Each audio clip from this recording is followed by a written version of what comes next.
Então, vamos lá. Hoje nós vamos falar sobre astronomia. Na verdade, nós vamos falar sobre o conteúdo de gravitação, mas inicialmente eu abordo um pouco de astronomia e depois a gente entra no conteúdo de gravitação mesmo, tá?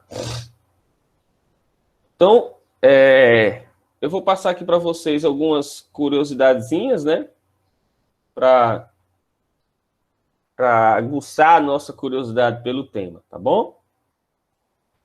Então, aqui, ó, primeiramente, eu botei como o Sol é visto nos outros planetas. Então, vamos tomar como referência a nossa Terra, né? Que é onde nós estamos e é onde nós vemos o Sol. Então, nós vemos o Sol aqui. Vênus, por estar mais perto, já vê o Sol maior. Mercúrio, está pertinho, vê o Sol gigantesco. Para os planetas mais afastados, né, como Urano, Netuno e Plutão, que foi rebaixado para planeta não, o Sol ele nada mais é do que a estrela mais brilhante do céu. Então, Plutão, o que você veria do céu de Plutão é apenas a estrela mais brilhante no céu, que para a gente, né, a estrela mais brilhante que a galera chama de estrela d'alva, né, estrela do amanhecer, que é Vênus, né? Quando a Lua tá nascendo crescente, por exemplo, se não me engano, na Lua crescente, aparece Vênus do lado, coisa mais linda, né? Aquele pontinho mais brilhante do céu é Vênus, planeta Vênus. Bem, aqui, ó, eu mostro para vocês como houve o pouso do homem na Lua, né? Primeiro que as naves elas não são lançadas em linha reta. Não dá para a nave conseguir sair do planeta se ela for lançada em linha reta. Ela é lançada em linha reta, mas conforme a Terra vai girando, ela é lançada assim, mas como a Terra vai girando, tá girando, então ela acaba fazendo isso daqui, ó. E aí ela sai fazendo essa curva, né? Essa parábola. E aí saiu, olha só, ela não vai em direção à Lua, ela faz uma volta aqui, aí parte em direção à Lua. Aí muita gente achou que ela pousou por completo na Lua, né? Veio aqui, pá, pousou, mas não é assim. A cápsula, a pontinha da cápsula, onde estão os astronautas, desacopla do resto do foguete. A pontinha da cápsula pousa, só ela pousa, desculpa. Na verdade, não está na pontinha, está aqui no fundo, né? Só a parte onde vão ficar os astronautas, né? Pousa, o restante continua orbitando a Lua. Terminaram a missão, ela tem um pouco de propulsão ainda, ela consegue levantar voo e se acopla novamente ao foguete. Aí os astronautas saem daqui, vão para a pontinha do foguete e aí eles vêm em direção à Terra. Abandonaram o restante, ó, a base, onde estava o combustível, e aí eles voltaram em direção à Terra e para pousar acionam esses paraquedas. Então, é uma operação que requer muita matemática, muito cálculo, né? Não é só vamos embora agora. Ele tem que sair na hora que o foguete estiver passando na posição certa para ele conseguir acoplar. Aqui eu tenho, recentemente, né, a SpaceX, que é uma empresa privada, está fazendo avanços nessa área. Foi a primeira empresa privada a levar o homem para a estação espacial. E a NASA, os Estados Unidos começou a fazer lançamento com ela, utilizando o foguete dela. Antes se utilizava muito o foguete russo, porque é muito confiável. Mas agora se utiliza esses foguetes da SpaceX, o Falcon 9, por exemplo, o Falcon Heavy, porque eles são reutilizáveis, eles lançam e eles pousam os módulos. Os módulos de combustível, eles não são abandonados como anteriormente. Então, eles pousam, podendo ser reutilizados, né? Isso é bacana, porque é uma economia gigantesca, né? E a passagem dos astronautas se tornou muito mais barata. O primeiro lançamento do Falcon 9 para levar a galera foi cancelado porque tinha essa pequena tempestade em cima, passando por cima da base no momento. E aqui do lado eu tenho a hora do lançamento desse foguete, né? Uma coisa muito legal. Inclusive, eles levaram um carro, um Tesla, e dentro do Tesla tinha um boneco e foi em direção a Marte. Foi um outro lançamento. Aqui tem uma curiosidade. Foi registrado, um fotógrafo registrou o momento do lançamento, outro lançamento mais recente. Olha que fantástico. Não sei se vocês estão conseguindo ver, né? Na hora que o foguete está passando e que eu tenho uma das partes dele desacoplando, vou mostrar aqui de novo, ó.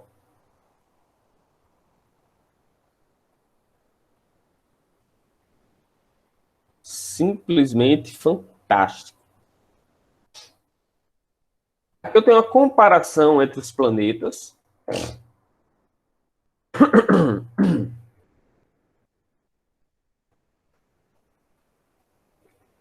Planeta Terra, Vênus, Marte, Mercúrio, Plutão. Plutão bem pequenininho. Aí aqui, ó, se eu pegar os planetas maiores, né, ó, Netuno, Urano, Saturno e Júpiter. Saturno sem os seus anéis. Netuno também tem anéis, tá, galera? Só que são escuros e aí não dá para serem vistos tão fortemente como os de Saturno. Mas ele tem anéis também. E olha aí como Júpiter é grandão, né? Júpiter e Saturno, nossos planetas gasosos, que são gigantescos. E aí eu tenho aqui, ó, o Sol, comparando com os nossos planetas, o Sol ele tem quase toda a massa do sistema solar é concentrada no Sol, tá bom? Isso justifica o fato dos planetas girarem em torno do Sol e não o contrário. Como a massa é maior concentrada no Sol, então a tendência é que os planetas girem em torno dele, não o contrário. E é o seguinte, se você pegar aqui, ó, duas bolinhas presas por uma haste, duas bolinhas de mesmo tamanho, e botar essas bolinhas para girar, essas bolinhas elas vão começar a girar em torno de um centro comum aqui, ó, que é o centro de massa desse sistema que está aqui no meio. Mas se eu pegar aqui uma bolinha muito, muito grandona e uma muito, muito pequena, presas por uma haste, e botá-las para girar, você consegue imaginar que, na verdade, é a pequena que vai ficar girando em torno da grande. A grande vai estar girando em um movimento de rotação, e a pequena que vai estar girando em torno da grande, porque o centro de massa aqui, ó, está na grandona. Por isso, a massa, a inércia da grandona é muito maior do que a inércia da pequena. Aí continua a nossa comparação aqui, tá certo? Tem aqui Saturno, Júpiter, e aí, ó, o nosso Sol. Aqui está o nosso Sol. Ó, aqui está o nosso Sol. Aqui está Júpiter. Os outros planetas você não consegue mais nem enxergar. Alfa Centauri, Sirius, Vega, Arcturus. Então aqui eu começo a ver outras estrelas, outras gigantes vermelhas, né? Eu tenho estrela azul, eu tenho estrela branca. A cor da estrela depende da composição dela, né? Da fusão dos elementos. Quais são os elementos que estão fundindo? Se você pegar aqui embaixo, eu tenho uma órbita do Sol.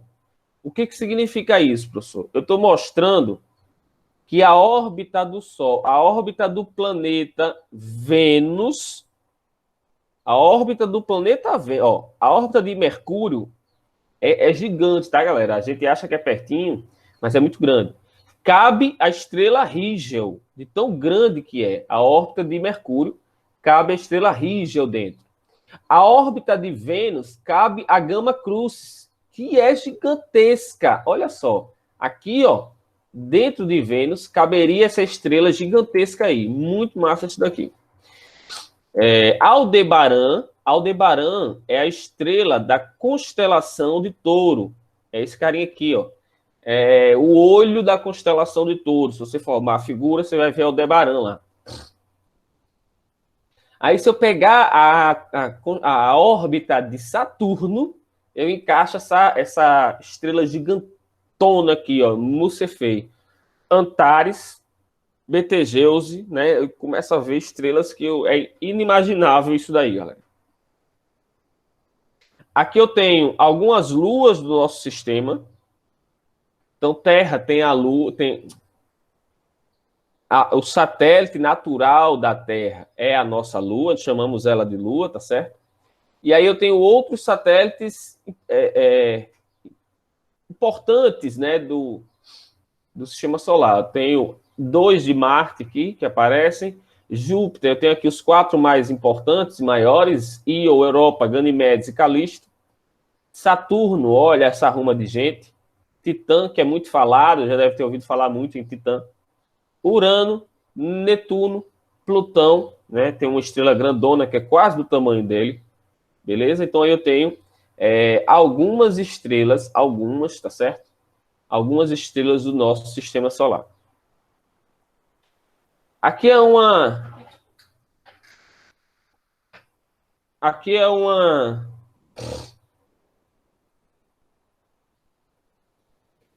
Isso, Cauê. O Cavaleiro de Touro, de Cavaleiro Zodíaco, se chama Aldebaran, que é a estrela do olho. Melhor, representa o olho da constelação do Touro. Essa tirinha aqui é uma frase para você decorar a ordem dos planetas, né? Diz assim: minha velha, traga meu jantar. Sopa, uvas, nozes. Opa, cadê meu pão? Então, Marte, Vênus, Terra.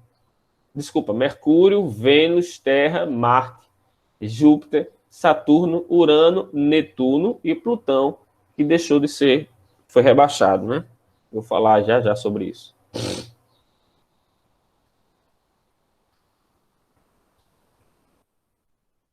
Então, vamos lá.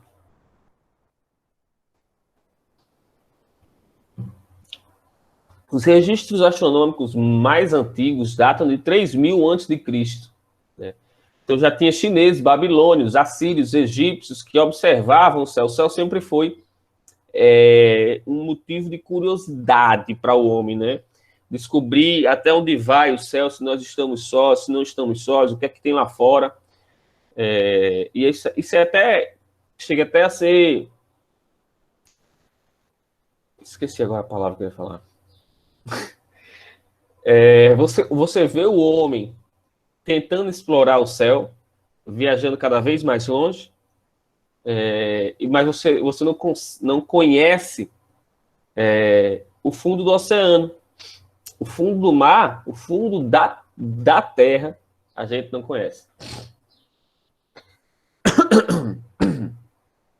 Então, existem alguns monumentos espalhados pela terra que também tem um cunho astronômico, né? Depois a galera descobriu que algumas coisas aconteciam naqueles monumentos, como Stonehenge, na Inglaterra, né? Mas também ninguém sabe como essas coisas foram construídas, tipo as pirâmides, que é um desafio até hoje.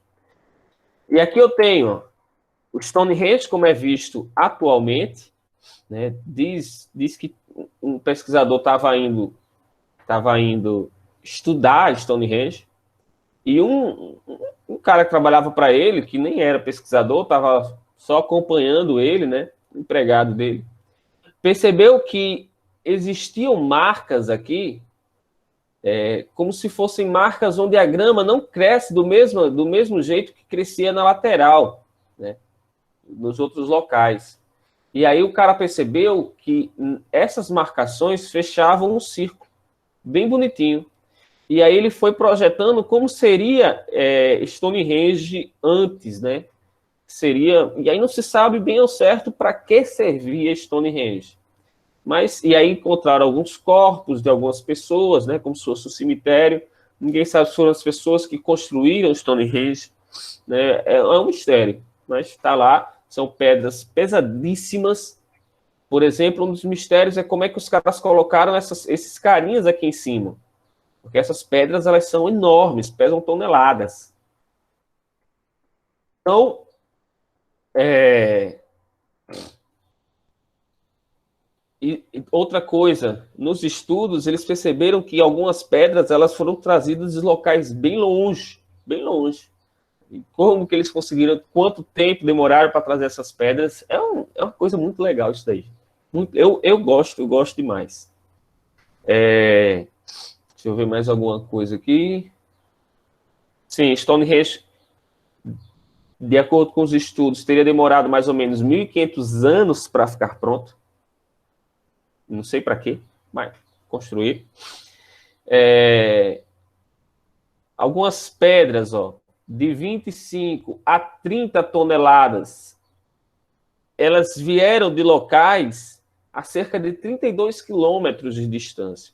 E algumas outras menores, de 4 toneladas, elas vieram de locais de 250 quilômetros de distância das montanhas, né? Então, é uma curiosidade, é algo bem legal se alguém tiver a curiosidade de estudar, de pesquisar.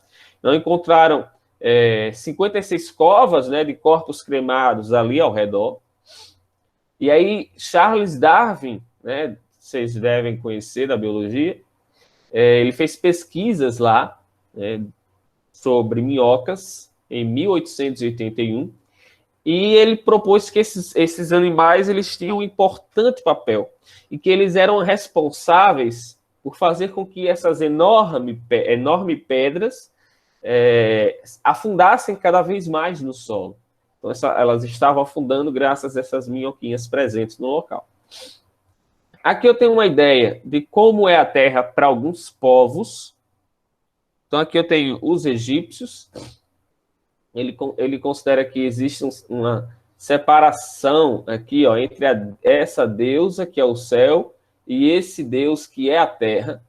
E eles são separados por esse carinha que está aqui no meio, né, separando eles dois. E tem toda uma teoria, eu vou falar já sobre os egípcios, os nórdicos, os hindus, que acreditam que a terra é uma metade de um pedaço de uma esfera aqui, né? Que está apoiada nas costas de elefantes e está sendo guiada por uma tartaruga. É tanto que a galera tira muita onda com os terraplanistas, né? Os caras, a Terra é plana. Aí tem alguns que dizem, inclusive a Terra está apoiada nas costas de elefantes e sendo carregada por uma tartaruga. Os maias, os incas, olha, Terra plana, né? Os incas, não sei, Navarro, os hebreus, enfim, cada civilização achava que a Terra fosse de uma forma diferente. A NASA, né? Tirou esses retratos do espaço. E aqui eu tenho, ó, dos hindus, né, carregando a terra em cima das costas dos elefantes e sendo carregado por uma tartaruga. Inclusive, tem alguns animes, eu não lembro agora qual era o anime que eu assisti, que o povo era carregado nas costas de uma tartaruga. Não lembro agora qual foi o anime. Aqui eu tenho os babilônios, né? Eles acreditavam que é como se fosse a Terra fosse dentro de uma cápsula fechada aqui, né? E chamada de domo. E aí eu acho que os caras foram buscar isso, os terraplanistas, né? Foram buscar esses modelos, foram desencavar. Meu Deus do céu. E aí tem o céu, tem o limite da Terra, tem o oceano, tem a Terra e tem o céu aqui de estrelas fixas, né? Aqui está os egípcios, ó, como eu disse a vocês, né?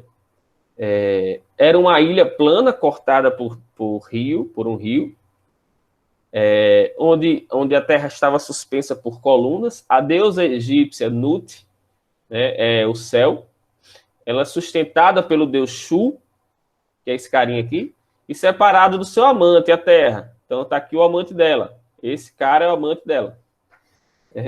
E aí também tem a história que Apófis, né, é uma serpente gigante, que todo dia ele batalhava com o deus Sol, que é o Ra, tentando engolir o Sol e afundar o mundo no caos da noite eterna.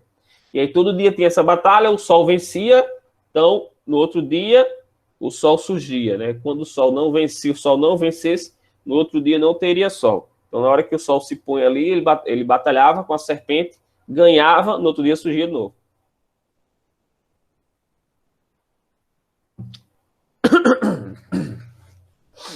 Aqui eu já chego nos modelos, no modelo dos gregos, né? De que a Terra era o centro do universo. E aí já devem ter ouvido a história de Atlas, que ele segurava a Terra nas costas, né? Então tá aqui o Atlas, o guerreiro, né? Segurando a Terra nas costas. E aí a Terra, isso aqui é o modelo de Aristóteles, né? O modelo geocêntrico de Aristóteles. Ele dizia que a Terra era o centro e que os planetas orbitavam, inclusive o Sol, a Terra. E aí ele diz o seguinte, ele acreditava nos 4 elementos. Então, ele dizia que as coisas elas fluíam naturalmente em direção e de encontro à sua natureza. Por exemplo, se eu soltar uma pedra, a pedra cai. E aí ele não falava de gravidade, ele dizia que a pedra caía porque a pedra é feita de terra, que está aqui embaixo, e ela vai de encontro à sua origem. A fumaça ela sobe porque ela é feita do ar que está lá em cima e ela vai de encontro à sua origem. O fogo sobe porque o fogo está lá em cima e aí o fogo vai de encontro à sua origem. Na chuva, a água desce. A água desce porque ela é feita de uma matéria que está aqui embaixo, ela vem de encontro à sua origem. Então ele acreditava nos 4 elementos e que as coisas eram feitas desses 4 elementos e a natureza das coisas forçava essas coisas a irem de encontro aos seus elementos, né, sua natureza. Sim, e aqui no final ele acreditava, esses eram os planetas presentes, acabava em Saturno, né, e o Sol, e aqui eles acreditavam que existia o firmamento, que é um cinturão de estrelas fixas, né, e o universo acabava aqui. Não tinha muita ideia de quão grande poderia ser o universo. Qualquer dúvida, curiosidade, podem falar, viu, galera? E aí tem algumas curiosidades, né? Tales de Mileto, antes de Cristo, foi o primeiro a prever um eclipse lunar, e a galera já começou a prever e estudar e perceber que haviam eclipses solares e lunares, né? Então, aquela coisa de aparece em filme, o cara foi para o período viajou para o período medieval, e quando chegou lá, ele enganou o povo adorar ele, e aí ele fingiu que fez o sol se esconder, um eclipse, porque ele sabia que ia ter um eclipse. Mas os povos, eles já sabiam dos eclipses, não era uma coisa misteriosa, né? Os estudiosos, eles já previam isso daí, inclusive desde antes de Cristo, né? No caso do eclipse lunar aí. Pitágoras, através de seus cálculos matemáticos, foi o primeiro a considerar que a Terra não era plana e sim esférica. Olha só, velho. E aí os caras estão querendo ressurgir com essa ideia idiota novamente, né? E acreditava que a Terra girava em torno do Sol, o que era contrário ao que o povo acreditava anteriormente. Bem, e aí vem alguns estudiosos, né? Platão, que a Terra ocupava o centro do universo. Aristarco, que a Terra era o centro do universo, ou que o Sol era o centro do universo, o modelo heliocêntrico. Havia estudiosos que pensavam dos dois lados, né? Mas lá na frente, a Igreja Católica acabou aceitando a ideia do modelo geocêntrico, que era mais fácil. A Terra como centro do universo, né? Era até difícil você conseguir mostrar que ela não era o centro do universo.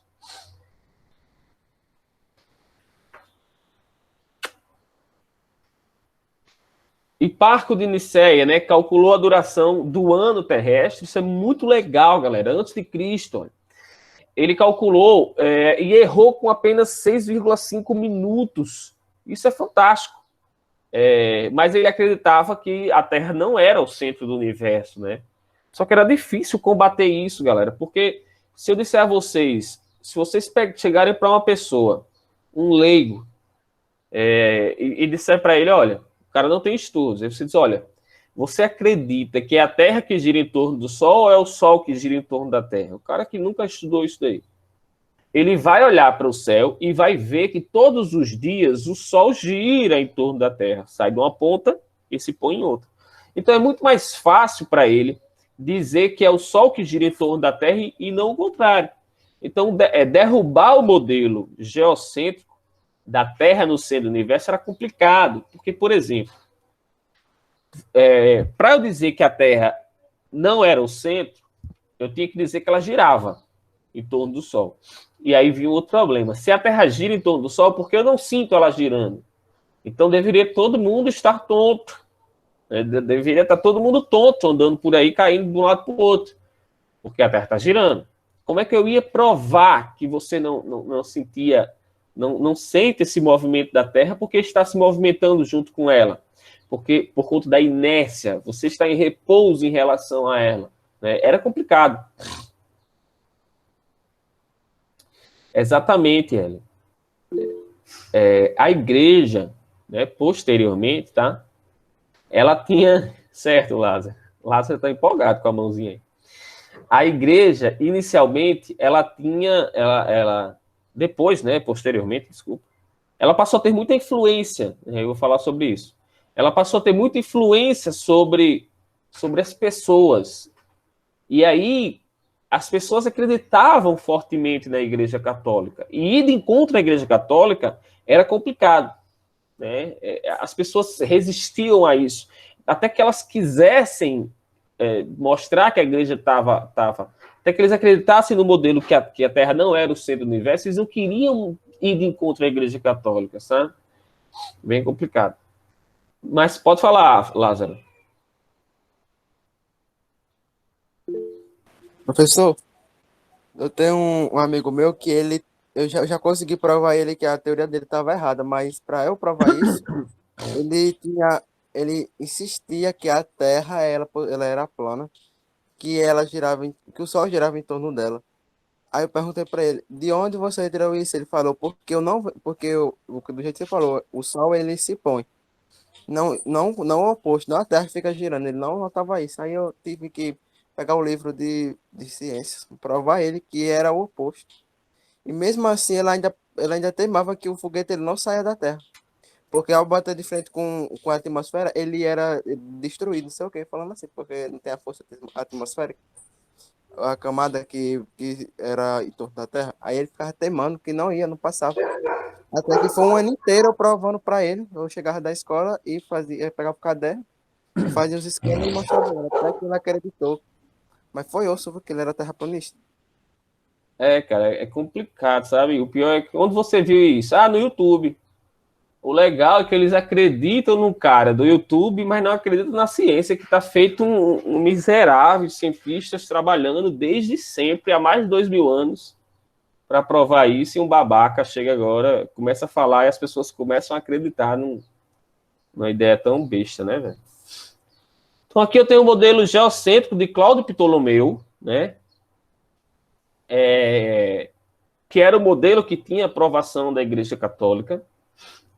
E aí, de acordo com as escrituras, o que eles encontraram é que as escrituras diziam que a Terra estava fixa no centro do universo. E aí Ptolomeu fez o seu estudo em torno disso. A Igreja Católica aceitou isso, e isso era um problema, galera. Quando a Igreja Católica aceitava qualquer ideia, aquilo, ela processou, é porque é meio complicado, né? A Igreja Católica, ela era praticamente dona da Europa. Tá? Então, ela era dona de, sei lá, 80% ou mais do território europeu. Ela era poderosíssima. Chegou um certo momento que ela tinha muito poder, muito, muito poder. Inclusive, chegou uma época tenebrosa, obscura da Igreja Católica. A Igreja Católica ela passou por momentos ruins. Tá? O Papa ele não era visto como uma santidade como é visto hoje. Tá? Até a Igreja Católica ela mandava as cruzadas, a ideia dela era converter os pagãos para a Igreja Católica, mas não era bem assim, né? Então, eles invadiam a terra dos outros, matavam todo mundo bem, tomavam a terra dos caras, né? Então era mais ou menos isso. E a Igreja Católica era muito, muito, muito rica. tudo que houve um escândalo há um tempo, né? E ainda acontece isso, tem uma igreja, tem uma igreja evangélica que vende, né? Água de Deus, água que vendia, teve um período que essa igreja vendia sua vaga no céu, vendia terreno no céu, as indulgências. E a igreja católica, aí a galera criticou muito, porque, pô, hoje, século XXI, a galera não acredita nisso, né? E a galera acreditava muito nisso, porque quem começou a fazer isso foi a igreja católica. Hoje é muito fácil a gente criticar, porque a gente já tem uma mente muito mais aberta. Pô, mas realmente, hoje as pessoas ainda acreditam nisso e eles continuam vendendo e vendem muito, viu? Uma água, álcool em gel. O cara botou no potinho e disse que esse álcool era, enfim, né? E a galera compra caríssimo, né, velho? Compra terreno no céu, compra vaga no céu. E a Igreja Católica fazia muito isso naquela época. Hoje não é mais a Igreja Católica, mas enfim. Então aqui nós temos o modelo heliocêntrico. Né? Vamos ao modelo heliocêntrico. Sim, tem o caso do Martinho de Lutero, tá? Lutero, ele não ia de encontro a algumas ideias da Igreja Católica e ele fundou sua própria religião. Há quem diga, tem duas vertentes, que ele ia de encontro, não gostava de algumas coisas que a Igreja Católica fazia e outras que também ele queria ganhar o dinheiro dele, né? Entra ainda hoje muito dinheiro na Igreja Católica. E aí ele teria criado sua própria religião. E a Igreja Católica começou a perder muitos fiéis para o protestantismo. Então, foi até uma forma de se defender, para se defender dessa perda de fiéis que a Igreja Católica estava tendo. Se eu defendesse que a Terra é o centro do universo e você provasse que a Terra não é o centro do universo e o Sol é o centro do universo, era complicado, porque eu estaria mentindo. Então, os meus seguidores, os seguidores da Igreja Católica, eles não acreditariam mais em mim. Entendeu? Então, eu iria certamente perder muitos fiéis, porque eu estaria mentindo. Então, o que a Igreja Católica fazia? Obrigava a galera a parar com isso. Ou matava mesmo, como aconteceu, né? Em alguns casos. E aí foi o período da Inquisição, a idade das trevas da Igreja Católica. Então, o modelo heliocêntrico, né? O sistema geocêntrico, ele durou mais ou menos até 1600, quando de fato ele foi derrubado, foi provado que a Terra não era o centro do universo. Eu não sei porque os caras acreditam na Terra plana. Era melhor que eles acreditassem que a Terra é o centro do universo, o modelo geocêntrico, ainda seria mais fácil de conversar com os caras, mas o terraplanismo é um absurdo. Então, no final do século XV e XVI, alguns astrônomos como Copérnico, Giordano Bruno, Galileu Galilei, depois veio Newton, fizeram observações astronômicas, Tycho Brahe, Kepler, e iniciaram aí o modelo heliocêntrico, né? Foi concretizado lá na frente com Kepler. E aí o que ele dizia nesse modelo heliocêntrico? Olha, a Terra não é o centro, o Sol é o centro do universo e os planetas giram em torno do Sol. Note que aqui, ó, no final, aqui nessa imagem, aqui esse cinturão aqui, ó, são as constelações. Isso aqui é uma coisa muito que eu gosto demais, galera. Desde sempre, esses povos, eles viam desenhos nas estrelas, que eram as constelações. E existem relatos de diversos povos, de povos diferentes, que eles viam as mesmas constelações. E isso é fantástico, porque não existia o WhatsApp. Olha só o que eu estou vendo no céu, um leãozinho. Tu está vendo também um leãozinho? O cara tira uma foto. Ah, manda um WhatsApp para não sei quem, para os astecas. Ó, astecas, estão vendo? Estamos vendo, babilônios. Não existe isso. Tá? E eles viam as constelações. É muito legal isso daí.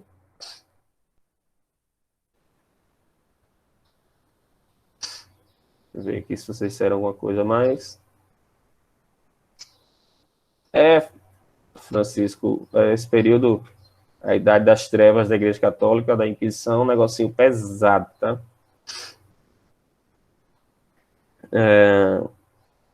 Beleza. Deixa eu ver aqui para não perder muito tempo.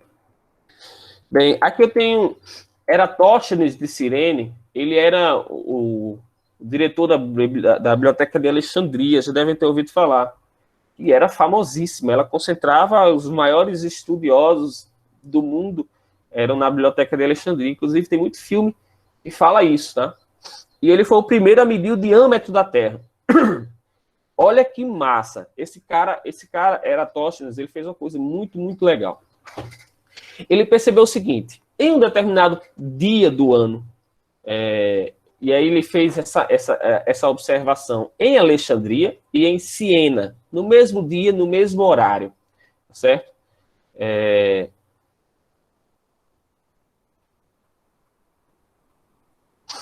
Então, o que acontece aqui? Ó? Digamos, ao meio-dia, tá? Ao meio-dia, ele percebeu que em Siena, eu não lembro, não sei agora qual é a hora. Vamos botar meio-dia aqui. Em Siena, o sol, a luz do sol, ela entrava num poço e você conseguia ver o fundo do poço. Batia lá no fundo do poço. Só que no mesmo dia, no mesmo horário, lá em Alexandria, a luz do sol, como ela é paralela, ela chega do mesmo jeito para todo mundo, tá? Aqui, ó. Ela incide de forma paralela, os raios são paralelos.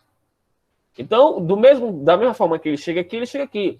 Porém, como a Terra ela é esférica, ela não é plana. Se a Terra fosse plana, a luz solar deveria fazer a mesma sombra em toda a Terra. Deixa eu dar um exemplo aqui para vocês.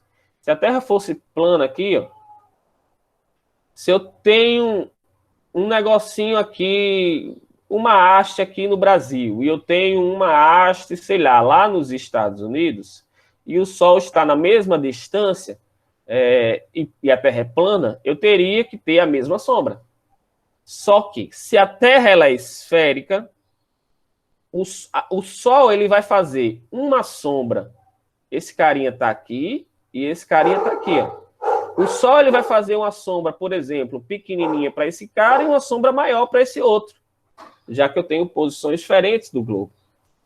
Então, ele percebeu que aqui em Alexandria, uma certa coluna, se a Terra fosse plana, o Sol deveria bater no topo dessa coluna, não teria sombra, igual no Poço de Siena.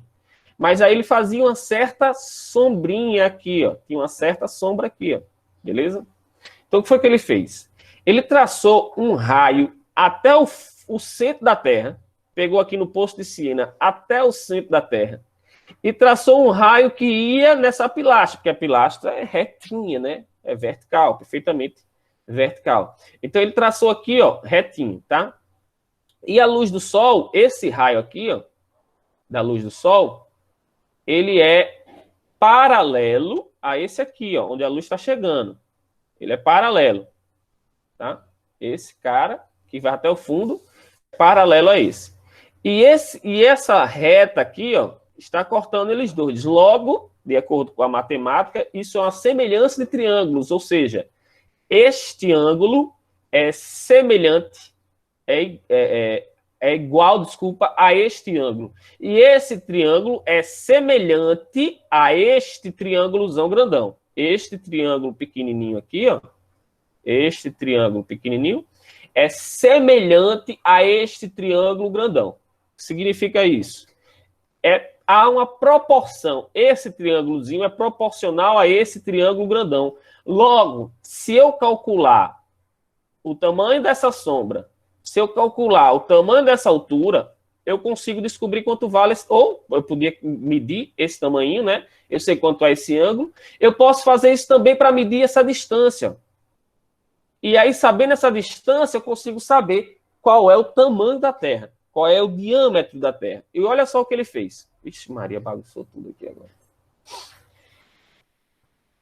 Espera aí.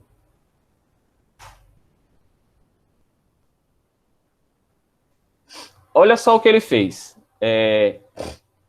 Tá aqui a luz solar batendo da mesma forma em todo mundo. Aqui tá a luz solar fazendo a sombra aqui, ó, na minha haste. Ele verificou que esse ângulo aqui, ó, ele mede 7,2 graus. Percebeu que esse ângulozinho ele media 7,2 graus. E percebeu também que